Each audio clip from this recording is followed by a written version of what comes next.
വയനാട്ടിലെ മലനിരകൾക്കിടയിൽ ഒളിഞ്ഞുകിടന്നിരുന്ന ഒരു ചെറിയ ഗ്രാമത്തിലായിരുന്നു ആദിത്യൻ താമസിച്ചിരുന്നത്.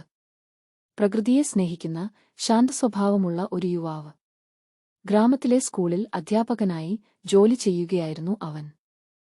ആദിത്യന്റെ ജീവിതം വളരെ ലളിതമായിരുന്നു. രാവിലെ സ്കൂൾ, വൈകുന്നേരം പുസ്തകവായന, രാത്രിയിൽ വീട്ടുമുറ്റത്ത് ഇരുന്ന് ആകാശത്തിലെ നക്ഷത്രങ്ങളെ നോക്കുക. അതായിരുന്നു അവന്റെ ലോകം. ഒരു ദിവസം സ്കൂളിലേക്ക് പുതിയ അധ്യാപികയായി ഒരു പെൺകുട്ടി എത്തി. അവളുടെ പേര് മാളവിക. തിരുവനന്തപുരം സ്വദേശിനിയായിരുന്നു അവൾ. നഗരജീവിതത്തിൽ നിന്ന് മാറി കുറച്ചുകാലം പ്രകൃതിയോട് ചേർന്ന് ജീവിക്കണമെന്ന ആഗ്രഹമാണ് അവളെ വയനാട്ടിലെ ആ ഗ്രാമത്തിലേക്ക് എത്തിച്ചത്.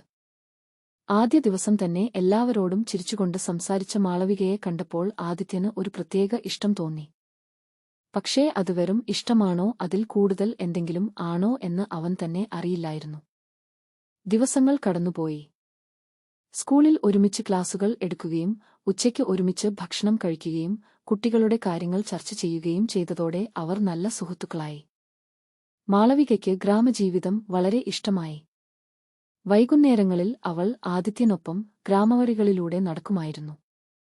പാടങ്ങളും മലകളും ചെറിയ അരുവികളും കണ്ടുകൊണ്ട് അവർ മണിക്കൂറുകളോളം സംസാരിക്കുമായിരുന്നു. ഒരു ദിവസം പൂർണ്ണചന്ദ്രനായിരുന്നു.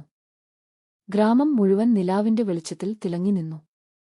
മാളവിക ആദിത്യനോട് പറഞ്ഞു, "നഗരത്തിൽ ഇത്ര മനോഹരമായ നിലാവ് ഞാൻ ഒരിക്കലും കണ്ടിട്ടില്ല." ആദിത്യൻ ചിരിച്ചു.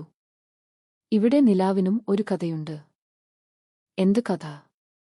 "ഗ്രാമത്തിലെ പഴയ വിശ്വാസമനുസരിച്ച് യഥാർത്ഥ പ്രണയികൾ ഒരുമിച്ച് നോക്കുന്ന നിലാവ് അവരുടെ സ്നേഹത്തെ എന്നും കാത്തുസൂക്ഷിക്കും." മാളവിക ചെറുതായി ചിരിച്ചു. "അപ്പോൾ നമ്മളും ഇന്ന് ഒരേ നിലാവാണ് കാണുന്നത്." ആ വാക്കുകൾ കേട്ടപ്പോൾ ആദിത്യന്റെ ഹൃദയം വേഗത്തിൽ മിടിച്ചു. പക്ഷേ അവൻ ഒന്നും പറഞ്ഞില്ല. കാലം മുന്നോട്ട് നീങ്ങി. അവരുടെ സൗഹൃദം കൂടുതൽ ആഴത്തിലായി.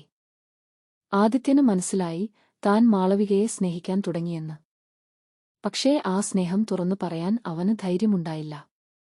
ഒരു ദിവസം സ്കൂൾ കഴിഞ്ഞ് മാളവിക വിഷമത്തോടെ ഇരിക്കുന്നതായി അവൻ കണ്ടു. "എന്താണ് പ്രശ്നം?"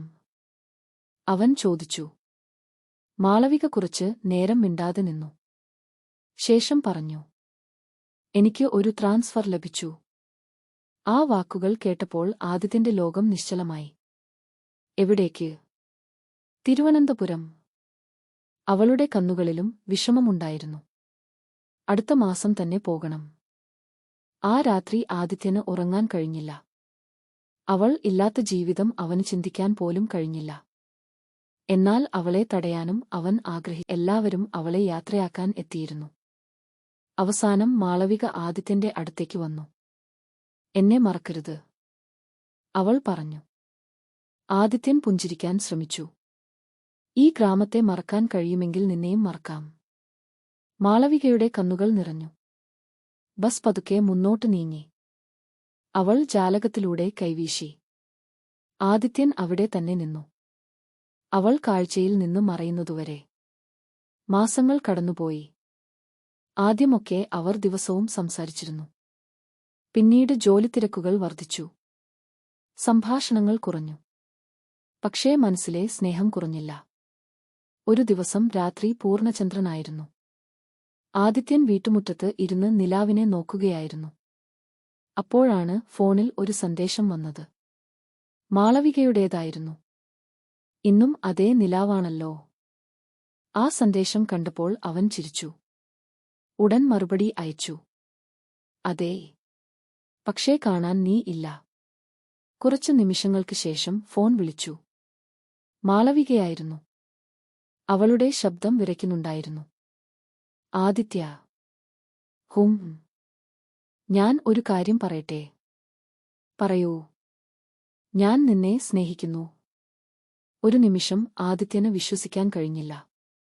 വർഷങ്ങളായി മനസ്സിൽ സൂക്ഷിച്ചിരുന്ന വാക്കുകൾ അവളുടെ വായിൽ നിന്ന് കേൾക്കുകയായിരുന്നു. അവന്റെ കണ്ണുകൾ നിറഞ്ഞു.